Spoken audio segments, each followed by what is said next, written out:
Chapter 127 Knowledge on Spiritual Roots.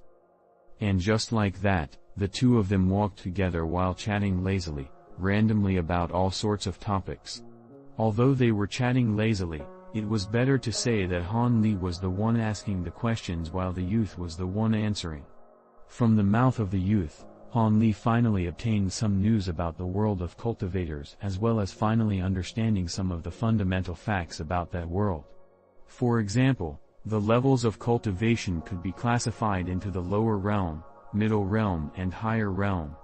The lower realm consisted 5 stages: Qi condensation, foundation establishment, core formation, nascent soul, deity transformation. The middle realm consisted of void level, integration level, and great ascension level. And upon reaching the higher realm, it could be said that one truly stepped into the realms of immortals. Cultivators at the higher realm could fly through the skies and visit the immortal realm with a lifespan as long as that of heaven and earth.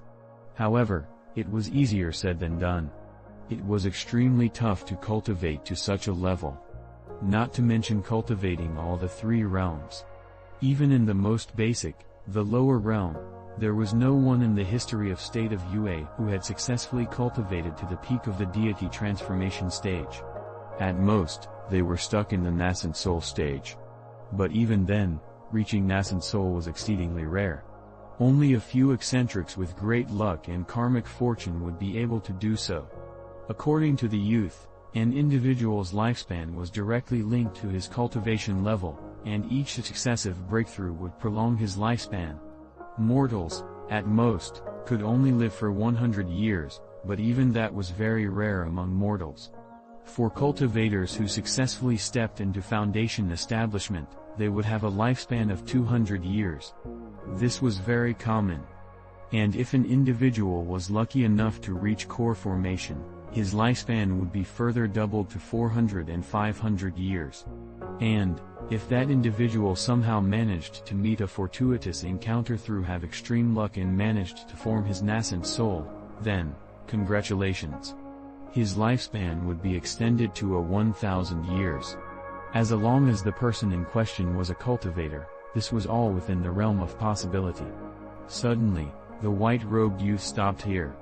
He was extremely envious of those eccentrics with a lifespan of 800 to 1,000 years. These people had 10 times the lifespan of a normal human.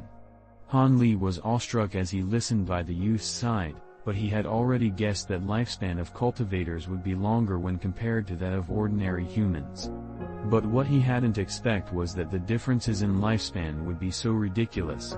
1,000 years of life, wouldn't that mean that the eccentric had become a 1,000-year-old tortoise? Han Li thought in his heart somewhat maliciously. But if just reaching the nascent soul stage would enable you to live so long, what about deity transformation stage? And the further stages in the middle and higher realms? How long would they live then? Han Li finally couldn't bear it anymore and indirectly asked, who knows? Maybe they can live forever, enjoying eternal youth? The youth exclaimed. Legend has it that cultivators who reach the great perfection circle of the deity transformation stage have to leave this world and travel to a higher realm in another space. But as to where and what the higher realm is, no one knows, because no one has ever returned from there. No one has ever returned. Then how do we determine the different levels of the deity transformation stage? Han Li asked, somewhat dejected. Why, however, the youth in front of him probably could not answer this as well. Other than the different levels and cultivations, Han Li now had a general understanding of the cultivation clans and sects within the state of Yue. The youth may not know matters of other places, but regarding the state of Yue's cultivation world, the youth seemed quite knowledgeable as he proceeded to explain in great details. From his mouth, Han Li knew that in the state of Yue, there existed a total of 7 cultivation sects: the Masked Moon Sect, Yellow Maple Valley, Spirit Beast Mountain, Clear Void Sect, Saber Transformation Dock, Heavenly Imperial Fortress, and the Giant Sword Sect. Out of these 7, the Masked Moon Sect was the most powerful. Spirit Beast Mountain was a close second, and as for the rest, their power levels were roughly evenly matched. If one were to say that these various cultivator sects were the great tree providing support for the whole of state of UA, the other various cultivator clans and families would be the leaves and branches that depended on the great tree for survival. And according to the youth, the ancestors from the immortal cultivators clans were once disciples of the cultivator sects. The bloodline of the sect disciples eventually flowed out over the generations and slowly became a cultivator clan. Thus, one could say from this that all cultivators possessed something called spiritual roots. Spiritual roots. What exactly were they? Not even immortal cultivators know everything about them, but what they did know was that if a person lacked spiritual roots, that person couldn't aspire to traverse the path of cultivation. After all, if one had no spiritual roots, how could he even absorb spiritual chi? And if spiritual chi couldn't be absorbed, how could he become an immortal cultivator? Of course, those who were born with spiritual roots were extremely rare among the commoners. It could be said that there would only one would be born with spiritual roots in a batch of tens of thousands, and thus, there were only a selected few who would be able to embark on the pathway to become an immortal. But still, the majority of those with spiritual roots lived out their lives as a commoner, since it was extremely difficult for individuals to know if they possessed spiritual roots or not, causing great headache to recruiters from the immortal sects. Even possessing spiritual roots did not guarantee that one was qualified to enter the immortal sects. This was because there were differences in grade among spiritual roots. As the saying went, spiritual roots could be categorized into 5 categories: metal, wood, water, fire, and earth. The majority of cultivators had roots an impure mixture of 4 or all 5 of the attributes.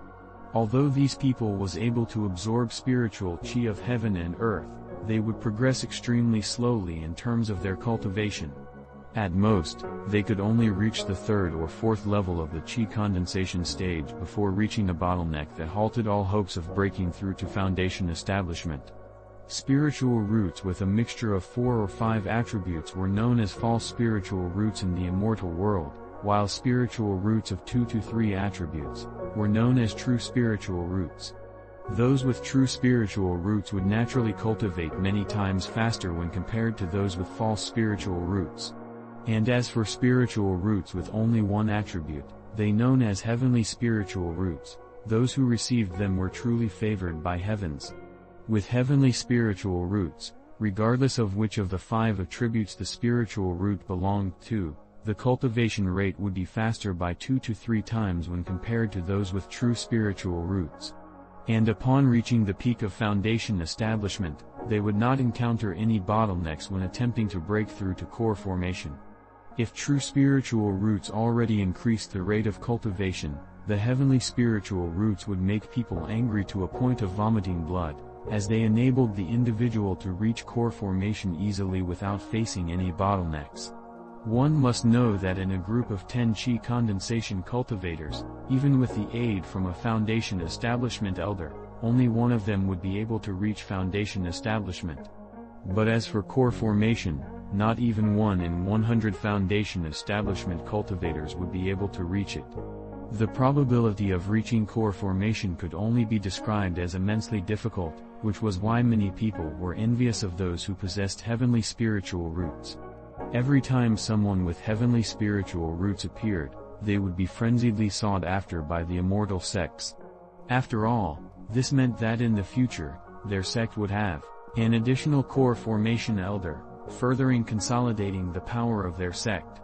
However, being so precious and rare, the chance of something like the heavenly spiritual root appearing was close to nil, only once in several hundred years.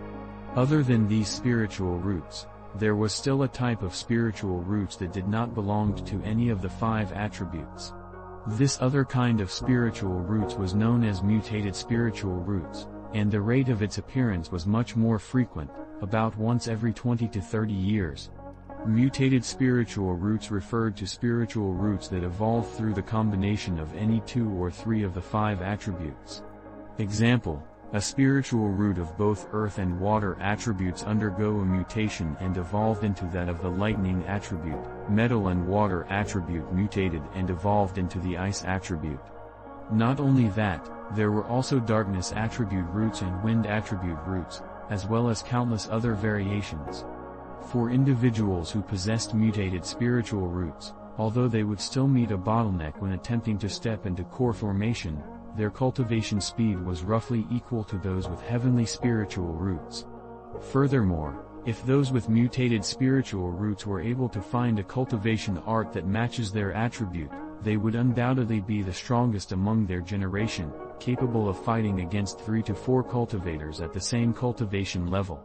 As a result, those with mutated roots were also greatly welcomed by the Immortal sects.